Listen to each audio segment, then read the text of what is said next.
Salut à tous et bienvenue sur Motorcycle, la seule chaîne de moto qu'on n'a pas besoin de graisser. Retour des guides d'achat par lignée de modèles, oui. Allez, c'est parti!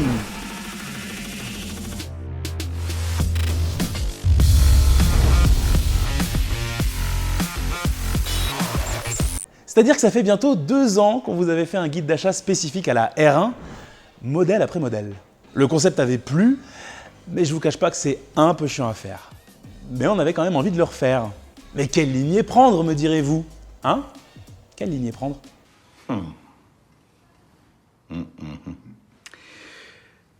Oh.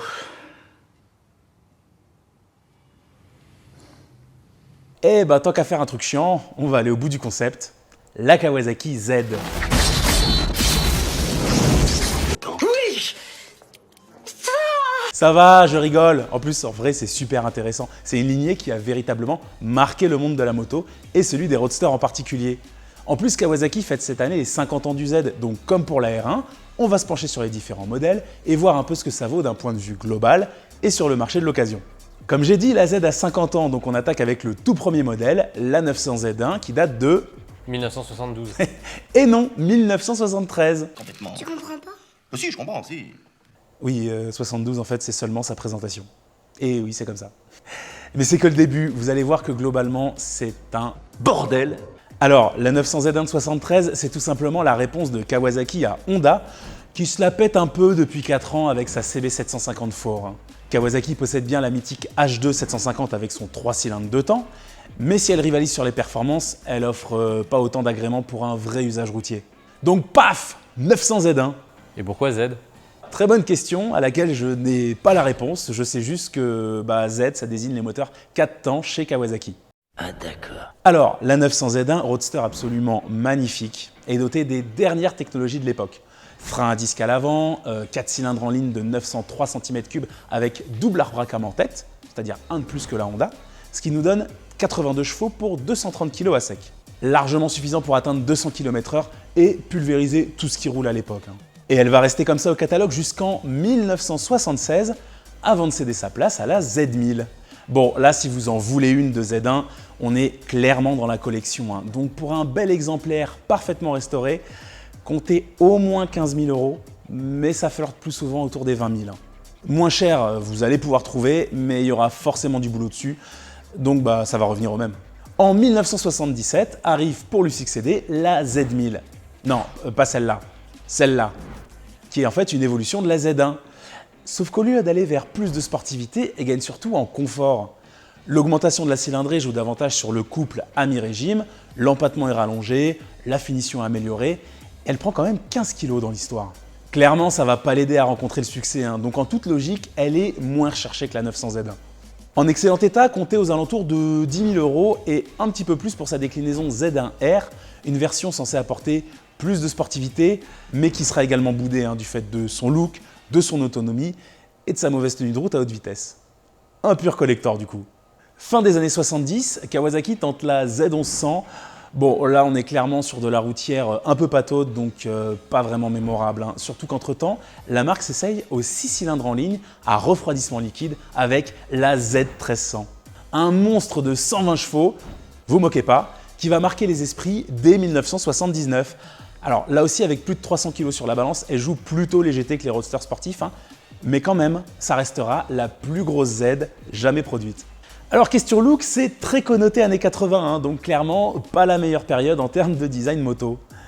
Il n'empêche que la Z1300 a eu pas mal de succès en France, donc on en trouve plutôt facilement, avec des prix qui tournent aux alentours de 10 000 € pour les exemplaires les plus propres. Mais bon, on va accélérer un peu, sinon on est encore là demain. Et ça tombe bien, puisqu'on va faire un bond dans le futur.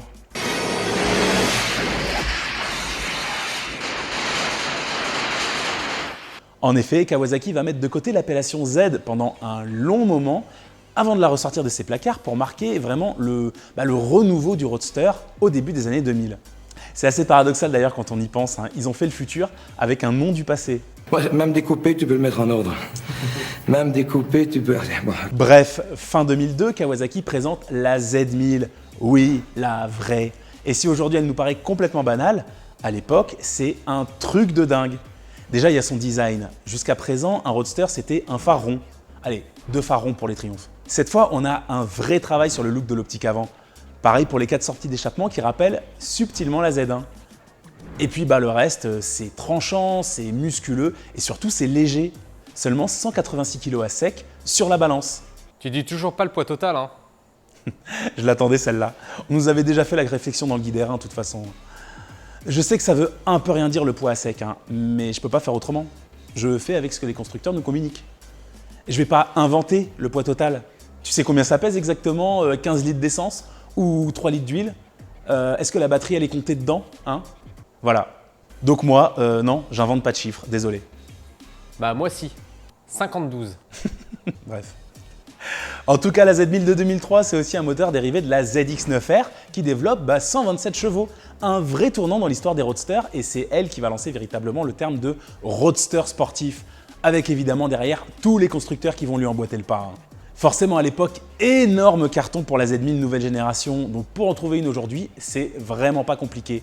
Et genre pour 3000-3500 €, t'en as une tétrachier. Et même pas des versions dégueulasses tuning, hein. Non, des propres avec moins de 50 000 km. Donc si vous voulez vous faire plaisir, franchement, foncez. Pour se faire la main avec un gros roadster, c'est franchement cool.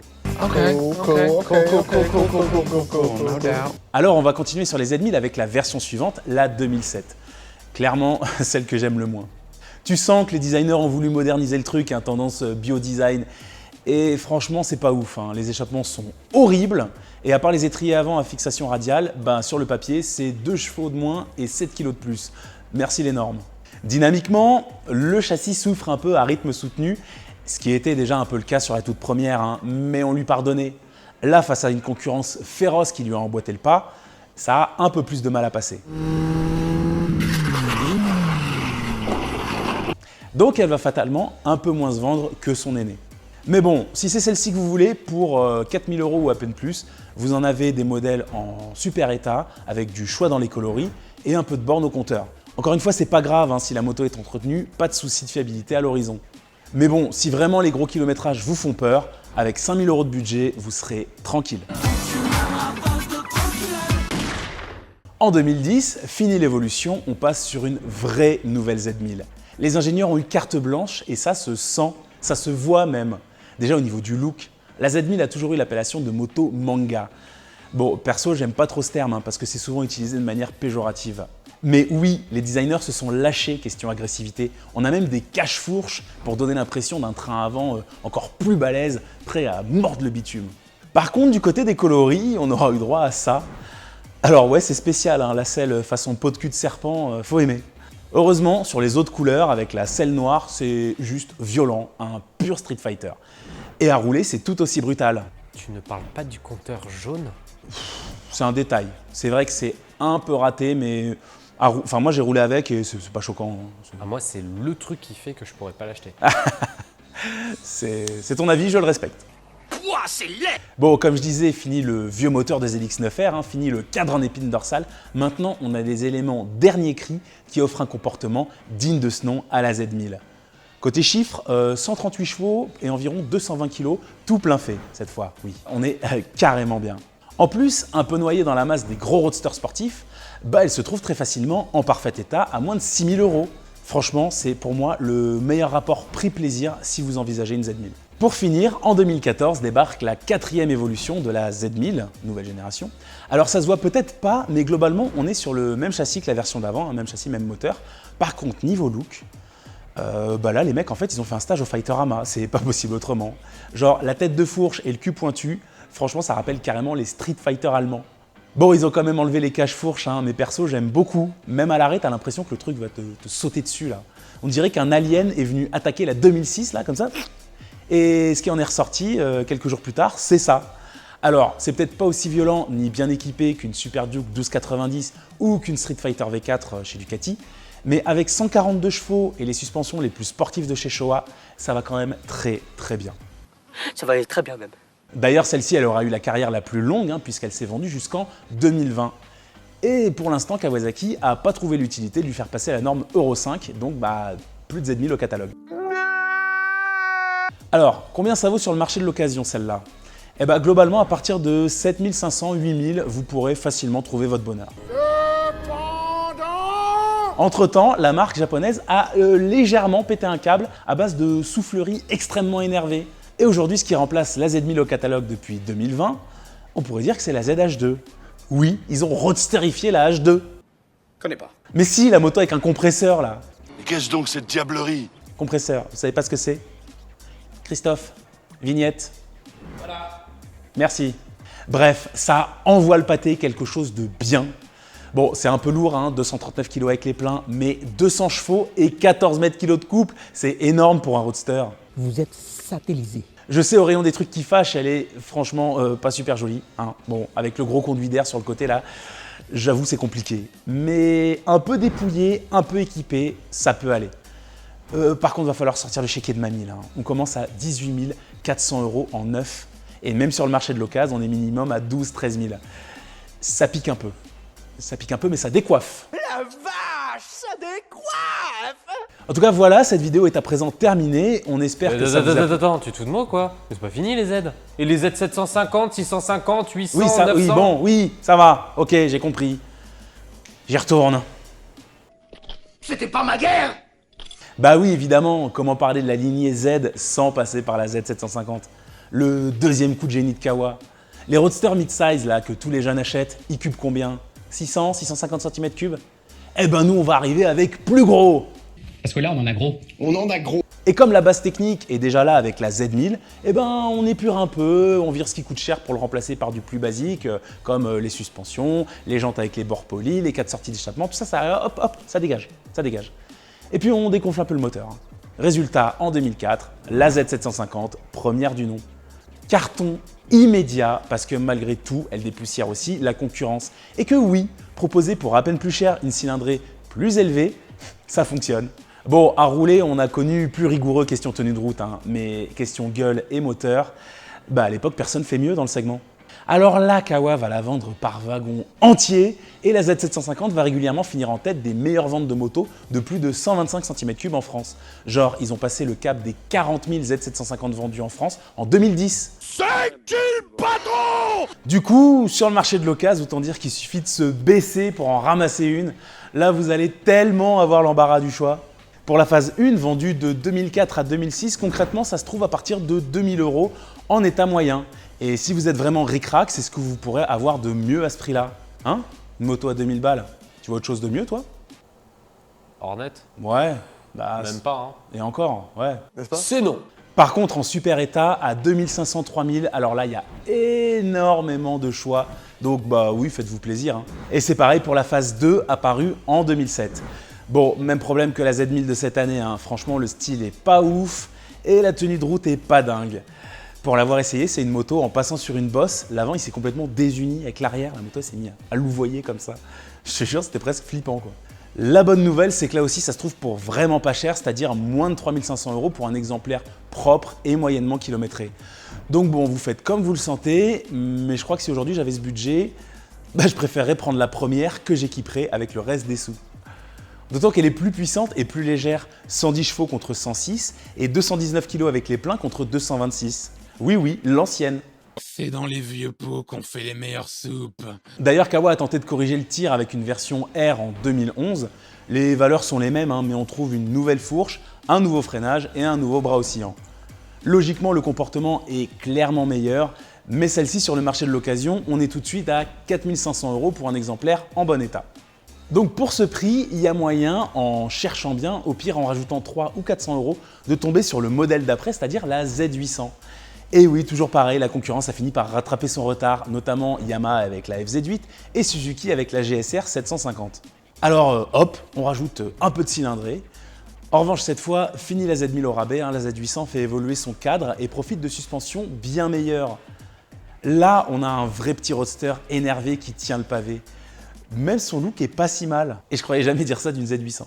Niveau performance, bon bah avec 113 chevaux pour 229 kg, c'est suffisant pour se faire plaisir. Hein. Et pour les nouveaux permis qui ne pouvaient plus se tourner vers la Z750 en 34 chevaux, car débridés, on dépasse les 95 chevaux, Kawasaki a eu la bonne idée de sortir une version Z800E de 95 chevaux et donc bridable pour les permis A2.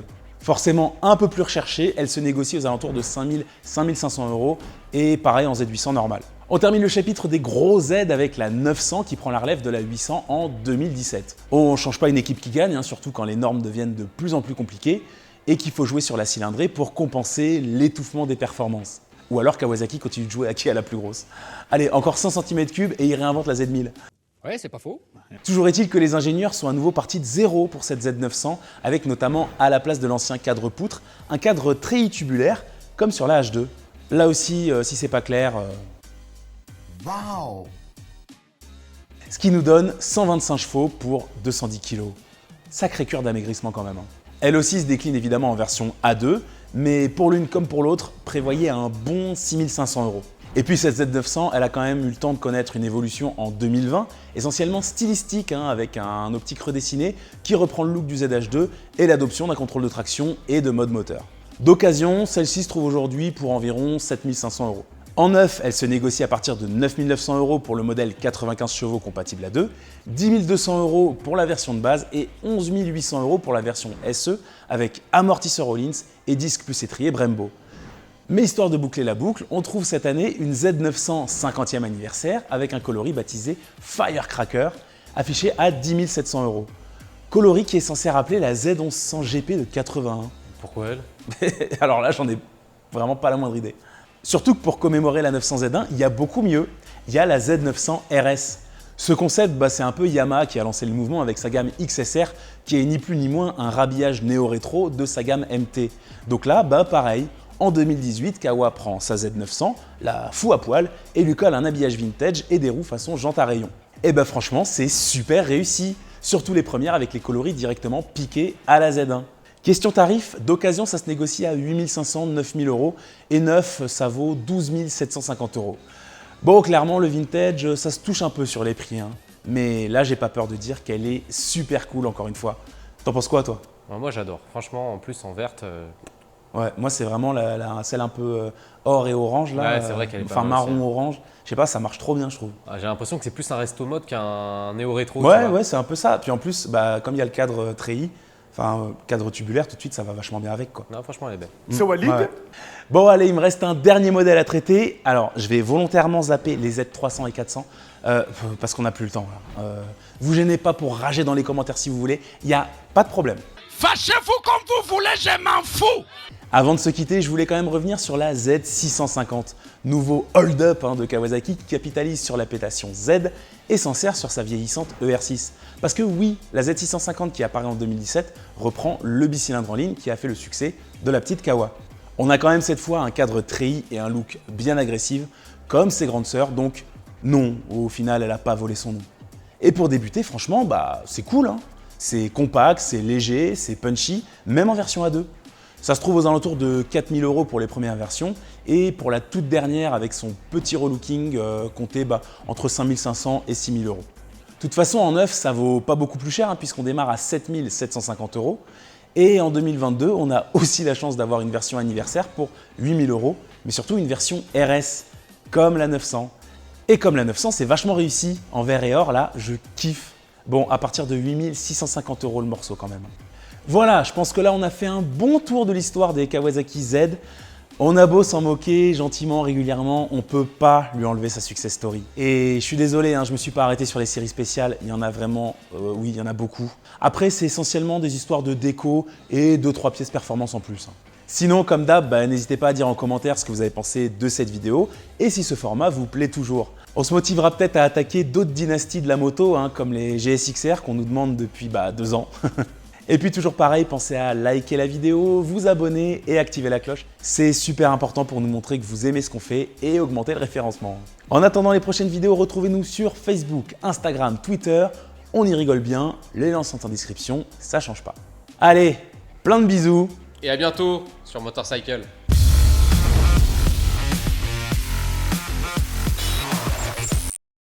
Et voilà, il est 1h55 du matin. Je crois que c'est un nouveau record. Comment parler la lisière? Bac dans les bacs. Franchement, le style est pas ouf. Un triste record. Là, ça pique un peu. C'est la faute de Yann Marion, ça. Nanana.